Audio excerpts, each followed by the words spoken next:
Welcome to the Tasks tutorial. We'll cover creating tasks, job-related and personal.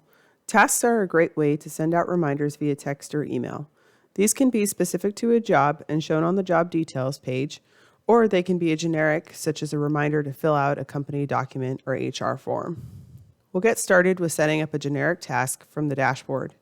Anytime you're on a page that is not the specific job details page, the task will be treated as generic and not associated with the job. Click on Add a Task in the upper right corner and start to fill out the information. Set when you want it done, assign it to a person, type your message, send yourself an email notification to let you know when the task is complete, and then send an alert to the assignee to let them know when they have a task assigned to them.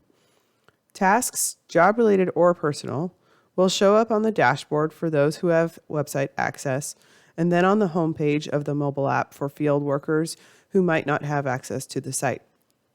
Head down to Support and My Tasks to see a table of all your personal and job-related tasks.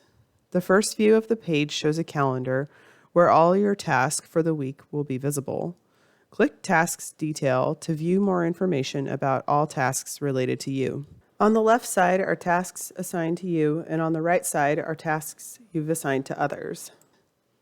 You can mark off tasks that you know are complete, delete ones that are not relevant anymore, or go straight to the job detail page by clicking on the job name. We'll head to a job details page to assign a task there. On the upper right side, you'll see the Tasks List section. Anything assigned on a job details page will list here.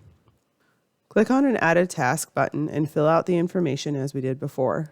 Now the task will appear here and everyone working on the job will know it's there. On the mobile app, personal and job-related tasks will show up on the home screen. You can click into the tasks section for the jobs you're scheduled on to see all of the tasks, even if not related to you. Be sure to verify permissions are set properly so everyone who you want to see this information can. Tasks can be marked off here by field workers, and this will remove them from the website job task list. Tasks can also be assigned on checklist items. Typically, when you add the checklist, you would consider setting the task, but they can be set at any time. Click into the checklist and hit Assign Task. This will send the checklist item with the job name to the assignee on the mobile app as well. Tasks are a useful way to keep track of all the moving pieces related to a job. Please let us know if you have any questions or suggestions through the support icon, or send us an email at support@workglue.com. This concludes the tutorial, and we'll see you next time.